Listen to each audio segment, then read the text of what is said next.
En el año 1612, un pequeño pueblo de Inglaterra fue consumido por el miedo. Los vecinos comenzaron a señalarse entre sí. Una niña de apenas 9 años acusó a su propia madre. Ancianas fueron arrestadas, familias enteras quedaron destruidas y 10 personas terminaron en la horca, acusadas de un crimen que 4 siglos después muchos historiadores creen que jamás existió. Pero si no eran brujas, ¿por qué toda una comunidad estaba convencida de que sí lo eran? Durante siglos la palabra bruja despertó un miedo capaz de destruir vidas. Bastaba una acusación, un rumor, una enfermedad inexplicable, o simplemente caerle mal a la persona equivocada. En la Inglaterra del siglo XVII, el miedo a la brujería era tan intenso que podía convertirse en una sentencia a muerte. Y en ningún caso representa mejor esa época que de las brujas de Pendle. Una historia real, documentada y tan perturbadora que todavía hay quienes continúan generando debate. Para entender esta historia tenemos que viajar a comienzos del siglo XVII. Inglaterra atravesaba tiempos difíciles. Las enfermedades eran frecuentes, las cosechas podían perderse de un año para otro, la pobreza era enorme, y cuando algo malo ocurría la gente necesitaba encontrar un culpable. En esa época reinaba Jacobo I, un monarca profundamente convencido que las brujas existían. No solo creía en ellas, había escrito un libro entero explicando cómo reconocerlas y combatirlas. Bajo su gobierno, las leyes contra la brujería se endurecieron. Una simple acusación podía terminar en un juicio, y un juicio podía terminar en una ejecución. Era el escenario perfecto para que todo el miedo se transformara en tragedia. En una región montañosa llamada Pendle Hill vivían 2 familias extremadamente pobres, los Device y los Chattocks. Desde hacía años mantenían una rivalidad constante. Se acusaban mutuamente de robar, de engañar y por supuesto de practicar brujería. La mayoría sobrevivía pidiendo limosnas, vendiendo remedios caseros o realizando pequeños trabajos. Eso hizo que muchos vecinos comenzaran a desconfiar de ellos. En una época dominada por las supersticiones bastaba muy poco para convertirse en sospechoso, y entonces ocurrió un hecho que cambiaría la historia para siempre. En marzo de 1612, una joven llamada Alison Device caminaba por un sendero cuando se encontró con un vendedor ambulante llamado John Law. Le pidió unos alfileres. El hombre se negó. Lo que ocurrió después todavía genera debate. Según algunos relatos, Alison comenzó a insultarlo. Según otros, simplemente murmuró unas palabras. Pero segundos después, el vendedor cayó al suelo, incapaz de mover parte de su cuerpo. Para los habitantes de Pendle no había dudas, la muchacha acababa de lanzar su maldición. La noticia se propagó rápidamente y las autoridades decidieron intervenir. Tras el extraño episodio con el vendedor ambulante, Alison Device fue llevada ante el magisterio Roger Nowell. El objetivo era simple, descubrir si realmente aquella joven había utilizado brujería. Lo que ocurrió durante el interrogatorio sorprendió incluso a las autoridades. Alison no negó las acusaciones, por el contrario, terminó confesando. Dijo creer que había sido responsable del ataque de John Law mediante poderes sobrenaturales. Hoy resulta difícil saber qué hizo en esa confesión y por qué la hizo.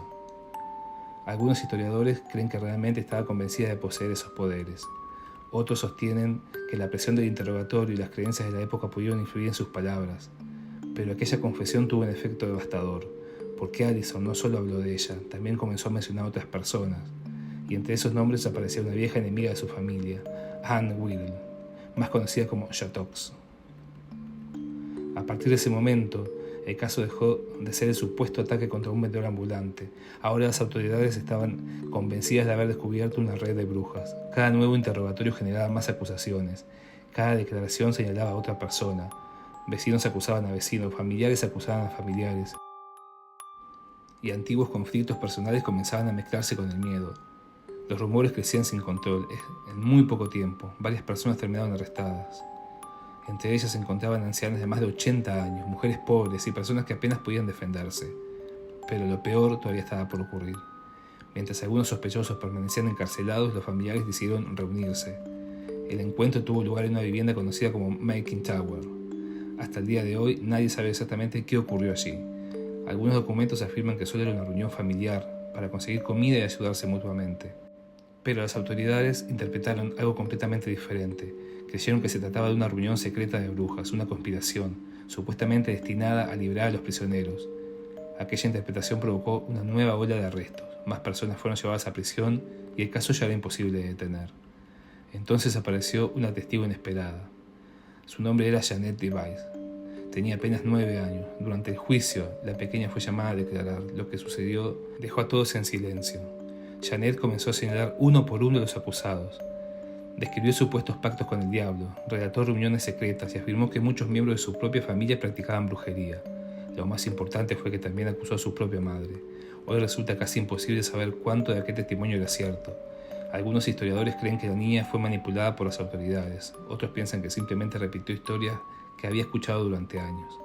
Pero en 1612 su palabra fue considerada una prueba suficiente y cambió el destino de todos los acusados. Con confesiones, rumores, acusaciones cruzadas y el testimonio de una niña, el juicio ya tenía un desenlace casi inevitable. Los acusados serían trasladados al castillo de Lancaster. Allí enfrentarían a un tribunal convencido de que las brujas existían, y muy pocos saldrían con vida. En agosto de 1612, los acusados fueron trasladados al imponente castillo de Lancaster. Aquel lugar no solo funcionaba como fortaleza, también era una prisión, y para muchos, ser llevado allí significaba que el destino ya estaba decidido. Uno de los acusados murió antes de que comenzara el juicio, probablemente debido a las duras condiciones de encarcelamiento. Los demás comparecieron ante el tribunal. Las pruebas presentadas eran incluso para los estándares actuales extremadamente débiles. No había huellas, no existían documentos, no existían pruebas físicas de que hubiera practicado magia. La acusación se apoyaba casi por completo en confesiones, rumores y testimonios. Pero en la Inglaterra del principio del siglo XVII eso era suficiente, y el testimonio que más tuvo fue el de la niña de apenas 9 años. Janet Device. Sus palabras fueron aceptadas por el tribunal como si provenían de un testigo de adulta, algo que para aquella época resultaba extraordinario. Los acusados intentaron defenderse, negaron muchas de las acusaciones. Algunos afirmaron que todo era producto de viejas rivalidades, otros aseguraron que jamás habían practicado brujería, pero el miedo ya había dictado sentencia mucho antes de que comenzara el juicio. El veredicto llegó rápidamente. 10 personas fueron declaradas culpables. La condena, la horca, pocos días después fueron ejecutados públicamente.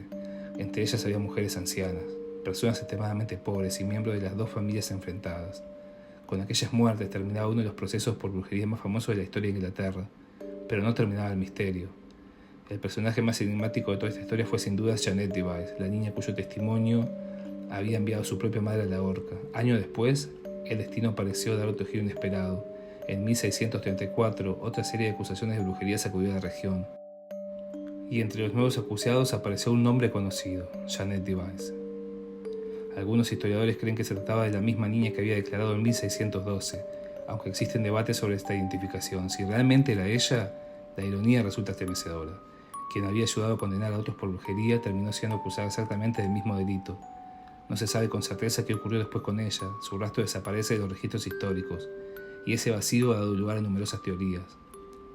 Más de 400 años después, el caso de las brujas de Pendle sigue siendo estudiado por historiadores de todo el mundo, no porque existan pruebas de que aquellas personas practicaban magia, sino porque representa uno de los ejemplos más claros de cómo el miedo puede transformarse en rumores en verdades absolutas. Hoy sabemos que ninguna evidencia científica demuestra que los acusados poseen poderes sobrenaturales. Sin embargo, en 1612, la convicción colectiva era tan fuerte que bastó para llevar a 10 personas a la muerte. Quizás ese sea el verdadero misterio, no si las brujas existen, ni cómo el miedo, los prejuicios y las creencias pueden llegar a ser más poderosos que las pruebas, y tal vez eso siga ocurriendo de distintas maneras incluso en la actualidad.